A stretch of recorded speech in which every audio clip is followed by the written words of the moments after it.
इस तरह तो कहिए तो तेजस्वी यादव ही मेंटली फिट नहीं है।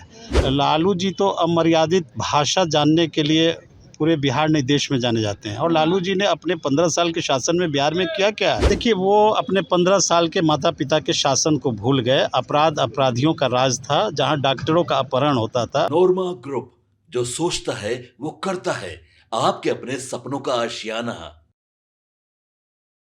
और भारत लाइव देख रहे हैं आप, और मैं हूं आपके साथ नंदनी। इस वक्त हमारे साथ मौजूद है राज्यसभा पूर्व विधायक मनजीत सिंह। सीधे जुड़ेंगे सर, प्रधानमंत्री दौरे पर।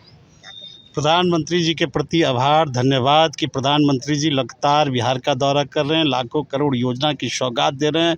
बिहार की इससे प्रगति हो रही है, बिहार की उन्नति हो रही है। बिहार के प्रति प्रधानमंत्री जी की सोच है कि बिहार और विकसित राज्य बने। इसलिए पूरे बिहार की जनता प्रधानमंत्री जी के प्रति और राज्य के मुख्यमंत्री जी के प्रति हम लोग आभार प्रकट करते हैं, उनको धन्यवाद देते हैं। दूसरी तरफ लालू प्रसाद यादव कह रहे हैं कि प्रधानमंत्री गया आ रहे हैं, नीतीश कुमार की नीतियों को पिंडदान करने पहुंचे गया।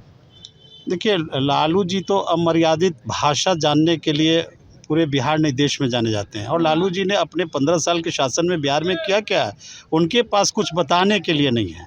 उनके पुत्र भी अपने पिता माता जी के कार्यकाल की उपलब्धि को वह नहीं बता पाते हैं कि 15 साल में हमारे माता पिता जी ने क्या किया इस बिहार के अंदर। तो नीतीश कुमार जी और देश के प्रधानमंत्री जी ने जो बिहार और देश के लिए जो किया है, उसके उपलब्धि को एक पिंडदान में बताना ये बहुत दुर्भाग्य है। दूसरी तरफ नेता प्रतिपक्ष तेजस्वी यादव बिहार में अपराध को लेकर के बुलेटिन जारी करते नजर आ रहे हैं, उसको कैसे देखते हैं? देखिए, वो अपने 15 साल के माता पिता के शासन को भूल गए। अपराध अपराधियों का राज था, जहां डॉक्टरों का अपहरण होता था, जहां उद्योगपतियों का अपहरण होता था। और उनके राज्य में जो अपहरण का उद्योग चलता था, उसी कारण बिहार से पलायन प्रारंभ हुआ।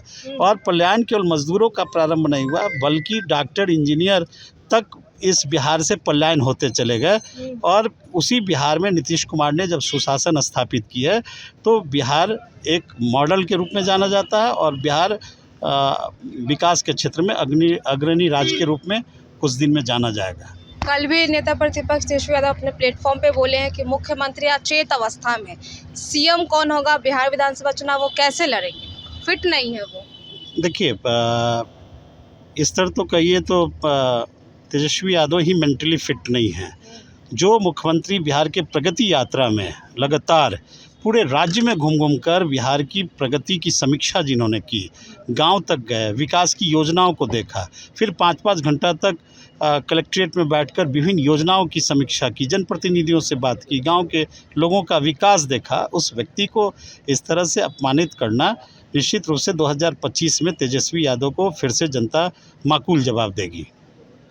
तेजस्वी यादव कहते हैं कि वो अचेत है, कुछ भी नहीं करते हैं, बिहार में चुनाव है इसलिए बिजली या पिंक बस हो ये सारी चीज़ें करते हैं। वो भी उनके नकल करने की बात है, क्योंकि पहले वो घोषणा करते हैं कि मैं इतना इतना इतना बिजली दूंगा, इतना फ्री बिजली हो या गैस सिलेंडर हो, जो भी हो, तो वो पहले घोषणा करते हैं, उसके बाद मुख्यमंत्री जो है वो घोषणा कर दे। नकलची जिसको कहा जाता है, वो कह रहे लगातार। जरा तेजस्वी यादव से यह पूछा जाना चाहिए कि उनके माता पिता के शासन में तो बिजली था ही नहीं, और बिजली के तार पर लोग अपने कपड़े सुखाते थे। जब उनके माता पिता के समय में बिजली ही नहीं था, तो वो 125 या 200 यूनिट फ्री बिजली कैसे वो देते। दूसरी बात, सामाजिक सुरक्षा में जहां मुख्यमंत्री जी ने 400 से 1100 किया, लालू प्रसाद के 15 साल के शासन में 400 से 425 रुपये गरीब के नहीं बढ़ाए गए। नीतीश कुमार ने 1100 बढ़ाया। तो अपने पूर्व के माता पिता के कार्यकाल को पहले देखें, उसके बाद बेहतर होगा कि नीतीश कुमार जी के ऊपर कोई टीका टिप्पणी वो करें। तो अभी आप सुन रहे थे राज्यसभा के पूर्व विधायक जिन्होंने आरजेडी पर सीधे तौर पर हमला किया, और खास तौर पर लालू प्रसाद यादव को भी आड़े हाथों लेते नजर आए हैं। फिलहाल आपकी क्या राय है, वीडियो में कमेंट करके जरूर बताएं। फिलहाल के लिए इतना ही। बने भारत लाइव के साथ, शुक्रिया। आपके सपनों को हमने सजाया है, ई होम्स पैनोरामा को हमने बनाया है। ई होम्स मेरा एक सपना था, जिसपे मैं पिछले 4 साल से काम कर रहा था। हमने जो बनाया है वो सबने है माना। ई होम्स पैनोरामा में हो आपका भी आशियाना। और फाइनली हमने 2021 में इस प्रोजेक्ट को लॉन्च किया। बहुत लोग अप्रिशिएट कर रहे हैं कि पूर्णिया जैसे शहर में, बिहार के, एक तो बिहार की बात करें उसमें भी पूर्णिया जैसे छोटे जगह में इस तरह का लाइफस्टाइल देना, ये सुन के हम लोगों को बहुत अच्छा लगता है। ई होम्स में हमने कुछ और भी किया है, जैसे हम जिस जगह में रह रहे हैं हमारे फैमिली सिक्योर हो, उनको सिक्योरिटी का ध्यान में रखा है। आपकी सुविधा और सुरक्षा आपके लिए खास है, ये आपका विश्वास है। इसमें आर्टिफिशियल इंटेलिजेंस का 7 लेयर सिक्योरिटी का हमने इस्तेमाल किया है। लश ग्रीन कैंपस को बनाया है। यदि हमारा बाउंड्री वाल है तो वो वर्टिकल गार्डन है।